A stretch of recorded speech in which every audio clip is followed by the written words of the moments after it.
sound is good. The sound is very good. Hello, Welcome to hello. Speakeasy. Welcome to Speakeasy. This is Holly. This is Anthem. We're just bringing trending topics in the area and supplying you with a little simple local eats and drinks. What are you drinking? So right now I'm drinking Brash Abide. So it's very full bodied. I don't know. It's really smooth. I like it. You smell it. It smells like coffee, which is my favorite thing to drink. I'm not gonna stick my nose in your drink or anything. But Oh yeah, please don't. I don't need no. Thank you. All right, and I'm drinking the Upland Sour Cherry or Cherry Sour. Looks good. Beautiful Ooh. drink. You got that Martin thing going. Too much for you. So we're just bringing you local trending topics, stuff that's near and dear to our hearts. I think Holly and I are both writers, Exactly. and we like to we have the gift of gab. So we thought, why not bring that gab to you, and also bring you some local stuff that we think tastes pretty good. Yeah. Yeah. So basically, we're gonna talk about just random subjects, Okay. whatever the people want to hear. And I think probably one of the things that we're gonna talk about. What were we gonna talk about?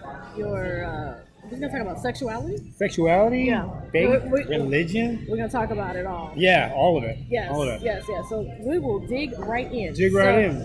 Obviously, well, maybe not so obviously. We're both gay. Yes. Very. Sometimes more than others. Yeah. Okay. So of course sexuality would come into the picture, right? So what is sexuality? Are you lesbian? Are you gay? Are you bi? Are you pan? What's the difference between bi and pan? Right? What is the difference between bi and pan? So from my understanding, and I could be completely wrong, Okay. but bisexuality, you like both sexes, men and women, mostly on a sexual level. Sexual level, yes. There's an attraction, you don't discriminate. Right. And pan is kind of the broad spectrum. It's kind of the same. It's almost like But there's more anything connection. sexual. It's more like a physical connection, not a physical, a spiritual connection that you have with someone, Okay. as opposed to just sexual. Okay, You it's don't- not about the body you can- parts. It's not necessarily about the body parts. Okay. No, They no. don't hurt. It's whoever. No, well, unless you want it to hurt, but But yeah, it's about that connection that you have with the gender. It doesn't matter if it's man or female. Okay. But it's confusing, even in our communities. No, a I'm lot. still like, what? And there's still discrimination against it too. There's still the rolling of the eyes and everything else because it's something new. It's taboo. Exactly. Exactly. But then one of the things I was thinking about when you talk about sexuality, right? The way I grew up, there was no sex before marriage, right? Yeah, absolutely. So No. then what happens if you do abide by that rule and no sex before marriage? And you meet someone, you have no experience, but then is it a matter of you not having any experience with a person, or should you have experience with a person? Because you don't know Lots the of difference. experience with a person. Like, Because lots. you don't know the difference. Don't Like, hold back. I mean, I'm a bananas like this. No, okay. So seriously, no, she's right. I mean, I was reading Shameless by Nadia Bolz-Weber, and it's actually one of my favorite books. And it talks about like you teach kids shame. Sex is dirty. Sex is bad. And then they get married, and they're supposed to suddenly flip that switch off, and sex is supposed to be fun and pretty, but you can't flip the switch off. And then there's that feeling that if somebody's been around a bit, that they're damaged goods or they've been around too much, or how can you compete with that person who's had so much? Exactly.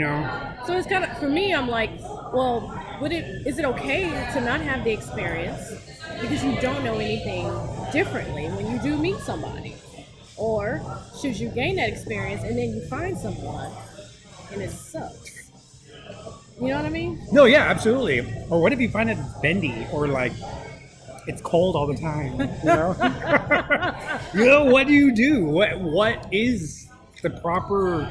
And then you're married and you're locked in, and maybe your faith or your culture or what you grew up with taught you that you can't leave the situation. So now you're stuck, and that's the worst part of having sexuality is feeling stuck in it. Right.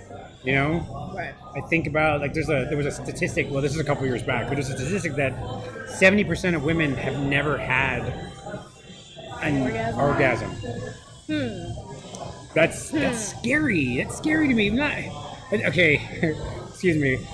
My mother, like I think about her a lot. She was born in 1929, so she's up there, you know. Your mother? Yes, 1929. What? Girl, she got around. Well, 1929 in Texas. Okay. And she got married, and then I'm the youngest of the 9 kids that they had. So they didn't have TVs, 1, and 2. I don't think she was given a chance to like enjoy sex. Not that I wanted her to tell me about her enjoyments of She was sex. just popping out babies. You know, it's just popping out babies. By the time by the last one, they just walk out. You know, they can't really just, you know, they don't really have a place. It's just like, what do you do? I mean, I'm sure. But see, I'm Ringing the tripping dinner on the bell. fact that you even care that much that your mother would have an orgasm. Or not. Have you asked her this question? No, she's passed, and God forbid I would never have asked that question ever. Okay. But the idea is, I can imagine that she probably didn't. Even when she talked about like pregnancy, like whenever I said, "Oh my God, are you pregnant?" to a sister, you shouldn't say those things. Those are women's business. I mean, my God, my dad would walk out of the room whenever there was a tampon commercial on TV. It was like, why are you embarrassed? Why are you embarrassed? You obviously liked it, you know? Okay. There's other places that happen. There's shit that has to be done Okay. with that. You know what I'm saying? Okay. So it's just one of those things. So if that was so taboo to them, pregnancy, and you know, this women's business, then can you imagine just demanding an orgasm?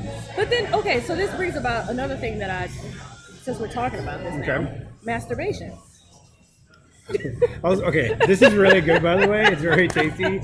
Upland Sour Cherry, thank you for recommending this. This is amazing. Yes. So masturbation. Okay. Okay. So, do you think that if you've masturbated Okay.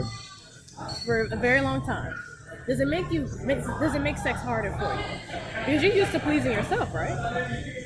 Yes, So but can your partner please you the way that you can please yourself? okay, I'm gonna give a little TMI or TMFI if you want. Oh, shit. Like with my drink, with my partner Will. It gets to a point where, like, in between interacting with each other, stooping, if you will, there are these moments of us not, you know, you're busy, school, whatever, our time is missing, and so you do, but you get to a point where self-gratification isn't enough because it's just you and yourself, and it's, for a guy, it's just trying to relieve tension. It's just trying to, you get a quick visual and then you're done. Okay. So it's not the actual physical interaction that you need that you actually get from having sex with somebody, you know? That gruntle, pull my hair, call me a bitch, you know, all those things that you really, really want, you're not getting from, I'm just kidding, don't call me a bitch. But if you, all those, it's all those things that you really, really would like and you need from another person, and when it finally hits that tipping point, that's when you'll see both of us go out of our way and like look for an excuse to just to touch each other, you know? Okay. And it is, there's just, for guys it's different. For women, please, I'm allergic, so I need you to teach me. Allergic. I need Well, you to hell, teach I'm me. greedy. Okay. Yeah. I don't know. For women, it's more than just physical, right? Because I'm sure you've heard that it all begins with like foreplay, right? Okay. So if we're both at work, you send me a nice little text. It starts there. Okay. It's a build-up. So it's not even emotional. It's not even dick pic. It's No. like flirting. It's sexting. You gotta play with my mind. If you can stimulate my mind, then of course you can stimulate. Yeah. So yeah. Okay.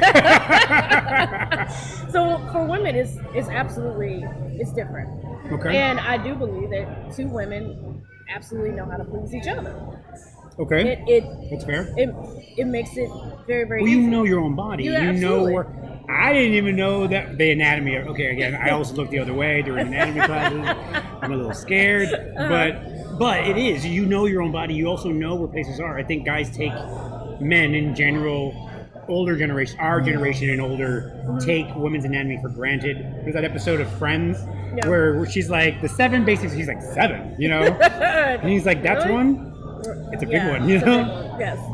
There are important parts, and guys don't, because it is. We only have one main area Exactly. You know. We got a lot of cracks and crevices and everything. Well, I got cracks and crevices. I'm just saying, like here, like if you could breathe right here, it'll send, I think that's a universal spot. Really? It's the same thing for us. Really? Yeah. Oh. At least for me. It's Absolutely. it's the business. Yeah, It's the absolutely. business. Yeah. Okay. Absolutely. Okay. So then from the text, how much longer do you like the build up? Do you is it almost the anticipation of it? It's What is the it? anticipation for women. Just Okay. because we need to know that we are appreciated and that we're loved Okay. and that we're wanted.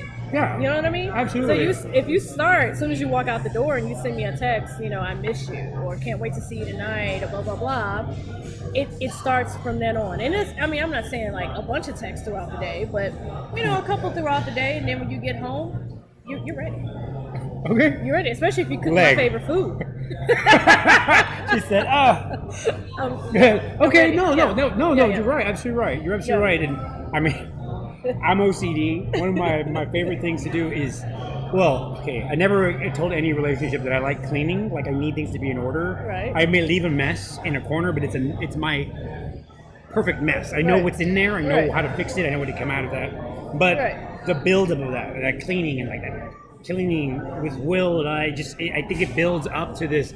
We're connecting and we're doing something together.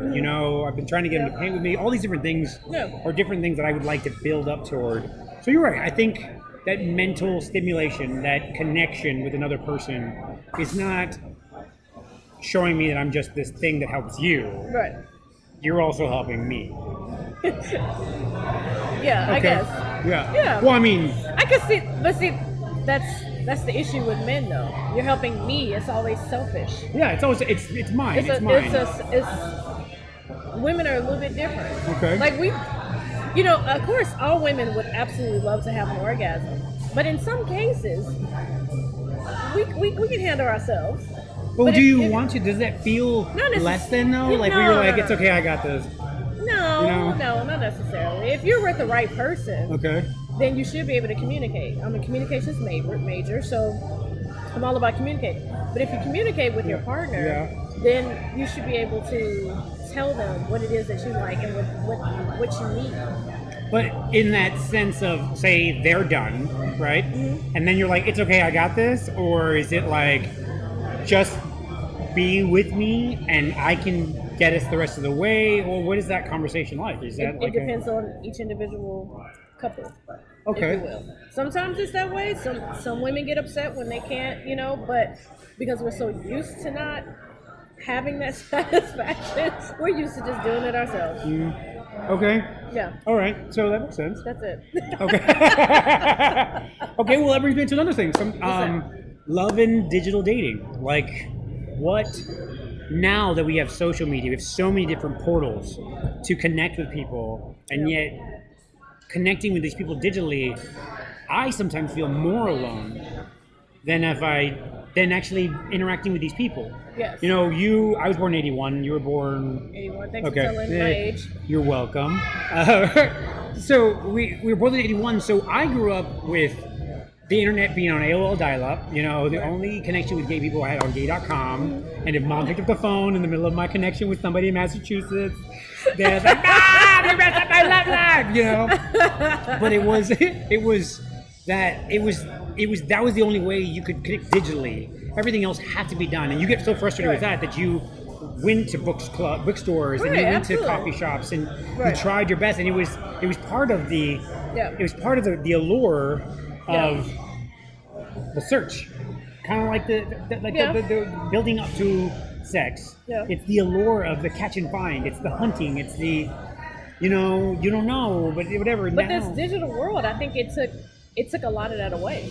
It did. It really, really did. Yeah. And it's like you said, I firmly believe that it contributes to a lot of loneliness.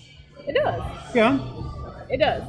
Because, it's so much easier now that you have social media, all the different outlets that are out there. But then, like, when you finally meet a person from on the digital wave, they could have been lying to you. True. Or You know what I mean? or in the same vein, you could have been lying to them. So many people build up this fake online persona, Right. Instagram model, la la la. Right, exactly. And then Exactly. you have to meet with this person, and if you don't look perfect, if that pimple or that, your pads didn't work right, or Right. whatever it is that made you look amazing in that photo, Right. doesn't get you there, and then you have to meet this person in person, Right. you'll sabotage it before you've gotten a chance to actually interact with this person. Exactly. Because you're so worried about what you look like or what, all those things. Yeah. Okay. All right. And then a lot of what you put out there, it's easy when you have those, behind the scenes fingers. What they call it, Twitter fingers. Sometimes you can make yourself out to be. Just going back to whoever you- masturbation, Twitter finger. Anyway, go ahead. You can present yourself to be anything you want to be, right? Okay. But then, what if we finally meet and we have nothing to say? Okay, and that makes sense. I mean, there's I always, and a different level of not just dating, but it's like I always like to say to somebody, I'm like, you talk a big game from way over there Right. over text messaging, Right. meet me, tell me in person, have that same stuff, strike up that conversation, keep me laughing. Right. Because how do I know you're not Googling or copying pasting jokes from somebody Right. else that to you? Right. I don't have that connection with you in the same sense, and Yeah. and that fear of Yeah. building up to it again. Exactly. But I just feel like so much when it comes to social media, it's taking so much of that away, that personableness that we used to be able to get, and it's making you lazy too. Okay, so how would you date or meet? I mean, not even just dating, just socializing. It's one of the things that I thought was fun about dating was meeting somebody, becoming friends, and then it, like anticipation to sex, Right. building up into a relationship Right. where you have, Well, I mean, I still hold that pipe dream. Like, I would love to find somebody in a random place, grocery Okay. store, library, something like that. bumping in the mall, bumping into them in the Not mall. yet. Yeah. So, yeah, that's the plan. But, I mean, I want to meet someone very organically, Okay. if that's the case. Okay. But, I mean, the option when you come to digital, that's an option too. But you just don't know what you're going to get. And people Dick pic. hide Dick pic. So, dick pic. dick pic. Okay. No, I'm just saying that's usually just dick pic. Oh my God. What were we talking about earlier? Airdrop. Airdrop in New York City was subways, and everybody shares the Wi-Fi, and you would get these unwelcomed. I mean, not saying that I don't want to see it. Maybe later. Let me build up to it. Maybe cuddled up in bed and we're just kind of flirting, and then I said, let me see a little. Let me ask for it. Other than that, you're just dropping it. But they're dropping it through airdrop, so it's dropping into people's phones. You got the balls to send that picture, and it ain't much to be sending or being happy about. You then face me face to face. I just feel like it's such a coward's thing to do, and it's almost like you're looking for, again, instant gratification, like you would on social media. Exactly. Validate me. Tell Right. me it's pretty. But Tell that me I'm instant pretty. gratification is instant. It's only for like a second. I need something that's going to last me a lifetime. This parallels our masturbation conversation. I Yeah. mean, you have guys who are just trying to. I mean, there's some girls here too who are just. I need you to tell me I'm pretty. Right. Believe me, I'm Tinkerbell. If you don't clap for me, I die. So I get it, but it's also that that idea that you need that instant. You're trying to get that person to validate you sexually with your penis, with your vagina. Yeah. How cute your body looks. But then again, you've used so many filters. I don't really know. What you look like. So yeah, that's not the scary part. I mean, where would you coming to like social groups, right? I have found that Meetup is a cute app Okay. that actually helps. It's cute. It's cute. If she ain't cute, put her on mute. I actually use it on my phone. I usually as looking for. I didn't know that it was for all these other things. I looked for LGBTQ social groups. Yeah. They found me some support groups that kind of just people to talk, especially where we are Yeah. in Spring, Texas. It's a smaller suburb of Houston, so you don't have that. You can't go to Montrose and just like meet people. Right. You have to seek people out here. Right. And so this gave people like wine drinking clubs and social Yeah. groups and So you found success on Meetup? I found success. I haven't gone to the social groups. I've gone to the LGBT groups for food and wine tasting. Okay. They're usually couples already, which is but finding them gets you into that social circle so that you can find other places to go. Because I don't think that it's going to be. I don't think the people that actually go to like the speed dating places are the kind of people you actually want to date. Got it. You find like denim vest guy and like smelly goatee person, smelly other thing person. Well, that's something new for me because maybe I need to go on Meetup.com. I don't know. Yeah, I mean, but it is. I mean, like there's social groups on Houston, but just kind of Googling social groups. Because, I mean, Pride Houston has this whole thing about, but they build up only to Pride. It's only a Pride. Right. And they had a scholarship and they were asking for, what would you suggest? And I said, I don't think Pride should only focus on Pride Day, Pride Week, Pride Month. It should be spread out and then have events that keep building up to Pride every year. Right. So there's things, even if it's little social groups where kids can... But then they started with Pride Woodlands. That's coming out Pride in September. Woodlands got rained out last year. I mean, when I went, it wasn't raining. I think it should be coming up, right? It's coming up at the end of September, I believe. Yeah. Okay. But and these are things, but it is. And sometimes, but it's those situations where I wonder, is that a Pride social group or are those larger companies that are trying to market on the gay buying power so they'll show up? More of that. It's probably a lot more. There was 2 lumber companies last year, got wood. I was like, okay, all right, we get it. Penis joke. Okay, I mean, but I also don't want to see another Altoids float with boys in white shorts selling beads. What do I need another ring of beads for? Well, you know what? That actually brings me to something I'm thinking about. I feel like I'm inundated by gay men. No matter where I go, if there's something that's supposed to be LGBTQIA, I always see just men. If you're putting it there, I thought IA was artificial intelligence, and I didn't realize the letters were turned the other way around. But it's the other way. IA, got it. Too much beer, y'all. So. Thank you, Thistle Draft. Thank you, Thistle Draft. Absolutely, thank you. But so with that, with the LGBTQ, I always feel like I see more men. Where are my lesbians? Where are my women?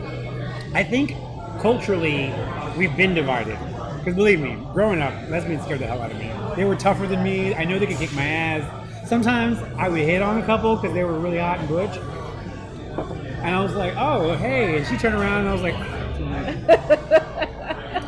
kick my ass. Well, and so it is. I mean, even Will and Grace made jokes about how, like, we were, like, divided. Right. And even when I was in Pride in Los Angeles or New York City, you had the Dyke March, which was political. And it was like, we're here, we're queer, we won't disappear kind of chants. Right. And people were coming through the streets and they were, what the original Pride was, protesting against oppression. Right. And then you have Gay Pride, which became like a marketing snowball effect where now suddenly these people you have politicians coming in there and you're like, I don't know if you care about us. I just know you bought a car. You just want votes. You just want votes. And you came through here. What are your stands? Show me. Write it on your car, Exactly. And it is, and I find this weird place because there is this, even in gay culture, you have gay men who just want to be seen. And be pretty, and just to wear the perfect outfit just to go to Riches or JR's, and not to say those places aren't great, but they are. Suddenly, there's the meat market. They're a place where you can. Exactly. That's what I find. Because I mean, there's only one in Houston that I know about, and I was just actually reading an article, and they featured this lesbian bar, but they were also acknowledging that there aren't that many lesbian bars out there. There's like 2 here in Spring. Tell me, which one? Don't say the... No, not the Ranch Hill. 45. Was that the place you don't want me to say? No, she cute. Okay. She cute. Okay. She cute. No, okay. She's. It is, but you do, and I find that's more of a lesbian bar. The Room Bar is more of a gay bar. Right. Because it is, and I do say that, not to say I don't like drag shows. Sometimes I love drag shows. I love drag shows too. Drag queens, if you're watching this, you know I love you. You should give it a shout out if y'all want topics to be talked about here, especially our drag queen girlfriends. Mm-hmm. Or maybe even come over here and give us some lipstick tips and show makeup or show me how to twirl. Because I don't know how to twirl. But show me how to lip sync. But there's sometimes when you're at a bar and you're just trying to gab whatever else, and it's another drag show. Not saying, but sometimes there's some tired drag shows up in there, and I know you know what I'm talking about, where there's some queens out there with a couple pieces of duct tape and a couple pieces of feathers, and you calling that serving it. That's not serving it. It's not serving it. It's not. And so it's just like, Okay. you know, I'm used to old school 90s drag in Texas, especially. You know these pageant queens. Not, you know? Okay, I'm not originally from Texas. Okay. Okay. So But Texas is known. I didn't even really get into drag until probably a couple of years ago, honestly. Yeah. It's the illusion. It's the illusion of putting on this other persona and lip syncing and then selling me the story to this, you know? It's what I always grew up with drag. Now New York there were more gabbing queens. These queens could like snowball and they were so quick on their feet. Right. And then you have New York, Los Angeles, where these girls were more about politics and like shock value and just different aesthetics. So you have different queens all over the place. Right. Queens in Texas were about the show. Lately I've been coming around and I don't feel like I'm getting it. There's a couple. Mistress Isabel, you know, Layla LaRue, a couple of girls, shout out from Girls in San Antonio, who really have costume changes, everything else I love. Right. But you're in this place to drink and part of this illusion, and then give me this illusion. You never know if this one drag place is going to be the vehicle to this next show, to a bigger place, to a pageant, to a commercial, to whatever it is, you know, and you want all those opportunities to be something. Right. And that's just not drag queens. That's just everybody. You know, dressing up before you go somewhere. You know, feel good, because if you feel good, you act good. You want to go places. Going to a date. If you show up in flip flops on a date with me, I don't know if I want to see your feet. And they better You be don't cute. want to see my beautiful feet? I don't know, but they better be cute, especially man's feet. Scaly. That might be a challenge. Talon. That might be a Raptor challenge. from Jurassic Park. Kind of, you know? But still, even then, it still goes back to, it is very difficult to find women, fellow women. Sorry, off topic. Absolutely. Absolutely. Back to topic. I gotta put them on topic. No, exactly. Women. The room bar, I knew that but it's like, but do you think that women are really wanting a bar? Or are they looking or is there another avenue or venue to go to? Are they looking for somewhere where it's more physical, mental stimulation? You know, I'm not saying like color me mine or like painting with a twist. No, I'm saying like maybe we're trying to pigeonhole a lesbian gathering in a bar when they're demanding more. We just want our own spot. I'm tired of seeing a lot of men, okay? No. I'm just tired of seeing it. She shut me down. I'm just tired of seeing it. I just want a place. I'm not discriminating against other men, but I want to see beautiful women out. Yeah. Okay? There's one bar that comes to mind, and that's it. Called? That bar is called Pearl. So I'm familiar with Pearl. I used to go all the time, but y'all wrong for Pearl. Don't even go there. Don't. I know where y'all going. I have not been to Pearl in a very long time. Okay. Was it cute when you went? When I went, it was very cute. I don't know what it's like now. Maybe I need to make an appearance. But that's all we have. Okay. So all I'm saying is, give me the women. That's it. But looking at the time. Okay. Looking at the time. I do want to take a time and thank Jake, the general manager here at Thistle Draft, for letting us come. Thank you, Jake. And to the owner, Mary, right? Cheers. Cheers. So, until next time. Until next time. Stay thirsty. Stay thirsty, Thistle Draft.